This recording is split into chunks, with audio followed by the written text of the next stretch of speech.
Present के बाद चलते हैं हम पास्ट टेंस की तरफ, यानी बीते हुए समय की तरफ, वो समय जो निकल चुका है।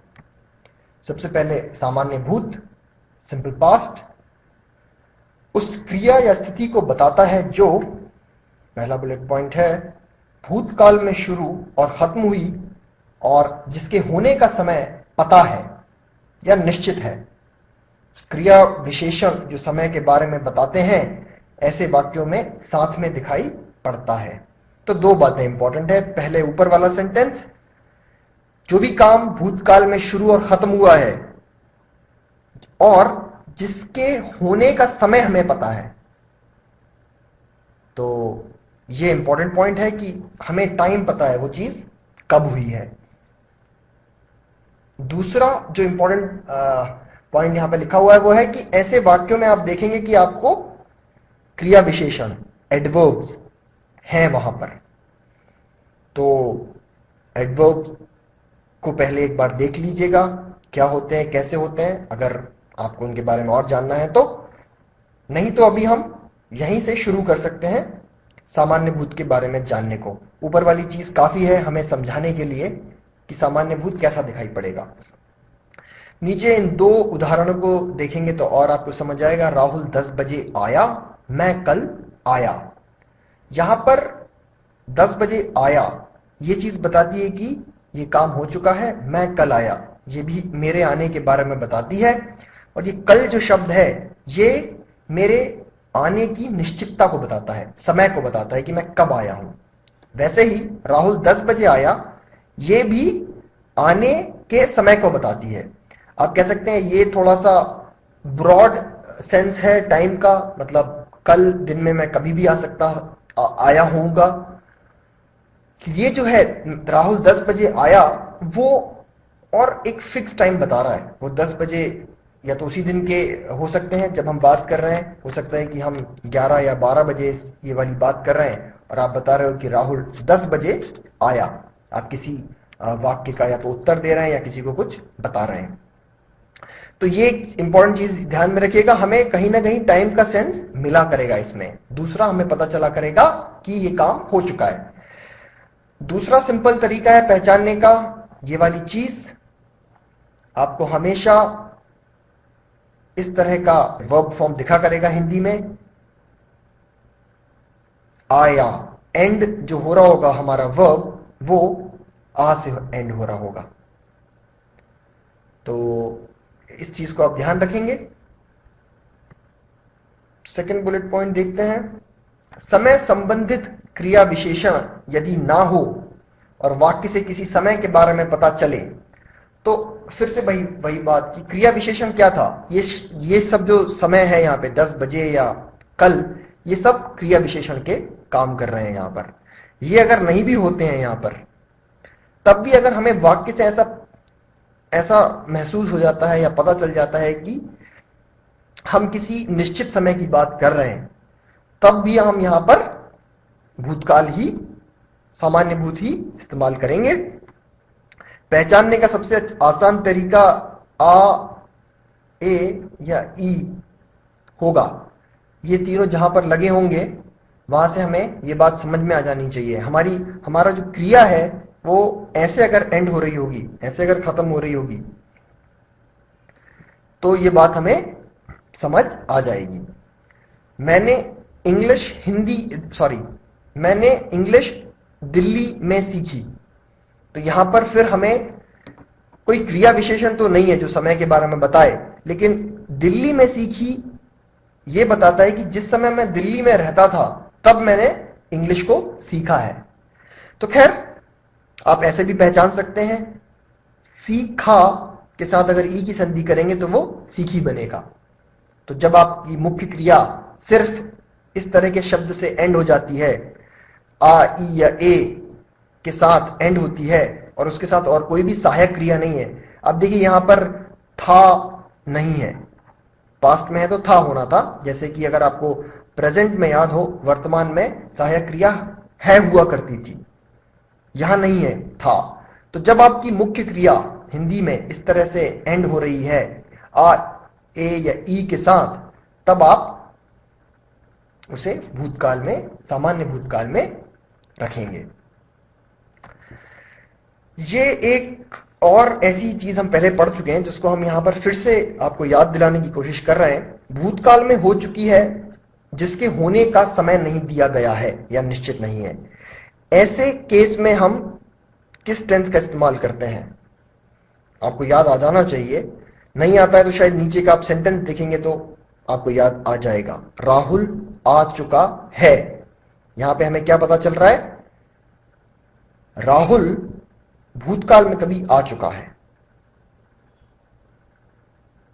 सो ये अगर आपने प्रेजेंट परफेक्ट को अच्छे से देखा होगा तो ये बात हमने वहां पर की थी कि जो काम, जिस समय हम किसी काम की बात कर रहे हैं, अगर वो भूतकाल में भी हो चुका है लेकिन उसका हमें समय नहीं पता है, तब हम वहां पर उस समय उस काम की क्या स्थिति है उसको दर्शाने के लिए इसका इस्तेमाल करते हैं, प्रेजेंट परफेक्ट का।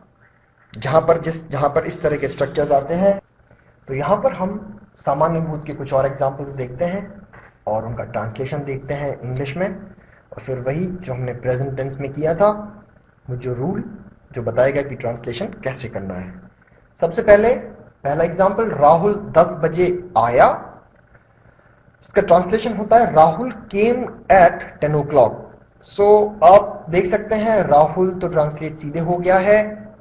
10 बजे के लिए ये जो पोर्शन है एट 10 o'clock, ये ट्रांसलेशन है।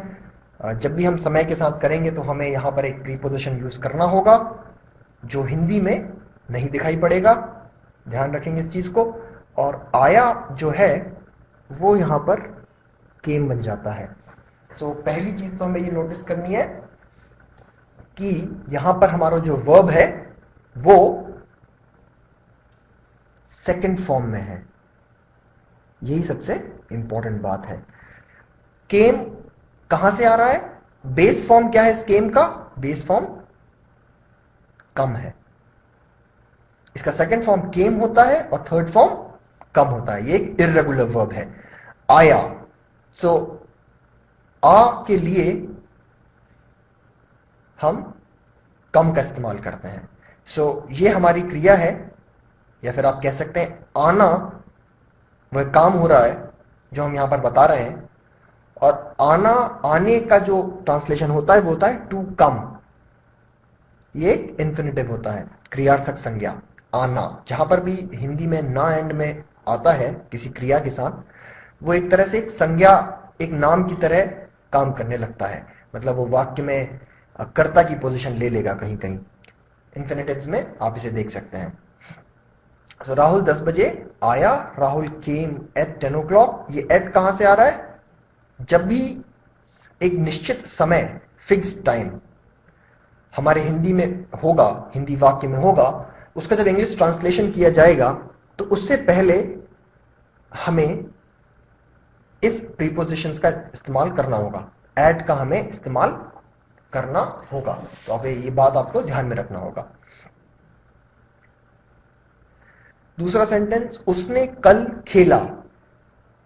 तो यहां पर आपका क्रिया कौन सा है? यहां पर क्रिया, यहां पर खेल है, ठीक है, जिसमें आपने आ लगा दिया है। यहां पर क्रिया ये हो रहा है। सो ही प्लेड येस्टरडे। मैंने इंग्लिश दिल्ली में सीखी। I learned English in Delhi. सीखी के लिए ये प्रयुक्त हो रहा है लर्नड। मेघा अच्छे से सोई। Megha slept well. स्लेप्ट सोई के लिए हो रहा है। वह पिछले साल यहां आए। सो यहां आए, ये जो है ये हमारी क्रिया है। दे केम हियर लास्ट ईयर। सो केम जो है फिर से वही, आया के लिए भी केम बना और आए के लिए भी केम ही बना। यहां पर और प्रेजेंट टेंस में अगर आप देखेंगे तो अंतर क्या हो रहा है?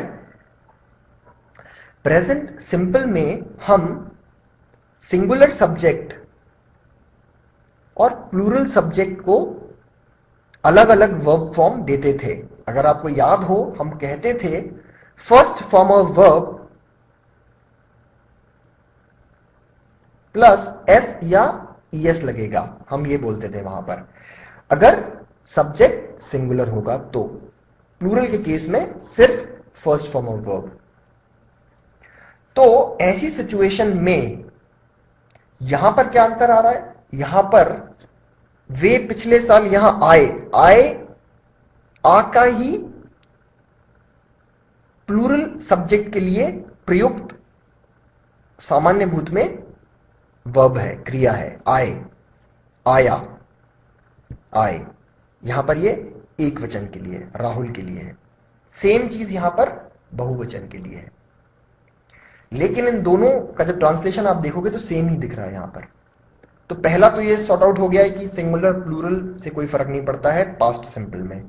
दूसरा, पास्ट सिंपल में हम सेकंड फॉर्म ऑफ वर्ब का इस्तेमाल करते हैं हमारा मेन वर्ब को ट्रांसलेट करने के लिए। मेन वर्ब यहां पर है। और तीसरी इंपॉर्टेंट बात, यहां पर कोई भी हेल्पिंग वर्ब नहीं होता है। प्रेजेंट सिंपल में भी नहीं होता था, बट उसके बाद जब भी आपने देखा है तो आपको हेल्पिंग वर्ब नजर आते थे, बट पास्ट सिंपल में नहीं होता है। वैसे ही हिंदी में भी यहां पर सिर्फ हमारी मेन या फिर मुख्य क्रिया होती है, कोई भी हेल्पिंग वर्ब और सहायक क्रिया यहां पर नहीं होगी। तो बस यही रूल है, जिसे बड़े आसानी से लिख दिया गया है। क्रिया मूल, उसके साथ आ की संधि, इस ब्रैकेट का मतलब है ये पूरा एक शब्द साथ में होगा। तो आ की संधि या ई की संधि या ए की संधि, तीनों की संधियां होंगी, मतलब एक ही शब्द होगा वो। और इंग्लिश में इसी शब्द का सेकंड फॉर्म ऑफ वर्ब हम इस्तेमाल करेंगे। तो ये क्रिया जो मूल क्रिया है, जो बेस फॉर्म है, उसका सेकंड फॉर्म ऑफ वर्ब जो होगा वो हम यहां इस्तेमाल करेंगे। इतना ही सिंपल है ये। नेक्स्ट चलते हैं सातत्य भूत, दैट इज पास्ट कॉन्टिन्यूअस। इसे आप कहीं कहीं पे प्रोग्रेसिव भी पढ़ेंगे, कॉन्टिन्यूअस को, सेम चीज है। ये वह क्रिया या स्थिति को बताता है जो भूतकाल में कुछ समय तक चल रही थी। कब चल रही थी वह समय हो भी सकता है और नहीं भी हो सकता है। तो यहां पर अगर आप देखोगे तो बस अगर भूतकाल में कुछ समय तक कोई क्रिया चल रही थी, अब अगर हमें पता है कि कितने समय के लिए चल रही थी, अंतराल अगर हमें पता है कि 1 घंटे के लिए चल रही थी या 2 घंटे के लिए चल रही थी, या फिर वह कब चल रही थी, अगर उसका फिक्स टाइम हमें पता है तो अच्छी बात है। और अगर नहीं भी पता है तो भी आपको ऐसे वाक्य दिखा करेंगे। आपको कैसे पहचानना है वो तो सिंपल है पहचानना आपके लिए। जब भी आपको मूल क्रिया का रूप दिखे और साथ में रहा था दिखे तो आप इसे पहचान सकते हैं, या रही थी दिखे या रहे थे दिखे तो आप इस चीज को पहचान सकते हैं, या रही थी दिखे तो आप इसे पहचान सकते हैं। खैर पहचानना मुश्किल नहीं है, आप यहां पर यूज समझिए। यहां पर हम क्या बोल रहे हैं कि राहुल कल पढ़ रहा था। तो कल के बारे में किसी ने कुछ पूछा होगा या फिर आप बताना चाहते हो कि कल आपने क्या किया था, तो आप राहुल के बारे में आप बताना चाहते हो तो आप बोल रहे हैं राहुल कल पढ़ रहा था। तो हम बता रहे हैं कि कल वह क्या काम कर रहा था। तो जाहिर सी बात है कि ये काम जो है कुछ समय तक चल रहा होगा। कल मैं खेल रहा था, यहां पर भी हम कुछ बताने की कोशिश कर रहे हैं। मैं खेल रहा था, अगर किसी ने आपसे पूछा होगा कि आप इस समय क्या कर रहे थे, उसने कोई समय दिया होगा कि कल आप 4 से 5 के बीच में क्या कर रहे थे, तो आप बताएंगे कि मैं खेल रहा था। सो यहां पर समय हो भी सकता है, नहीं भी हो सकता है। भूतकाल में कुछ समय तक चल रहे 2 काम जो एक दूसरे में कोई रुकावट नहीं डालते हैं।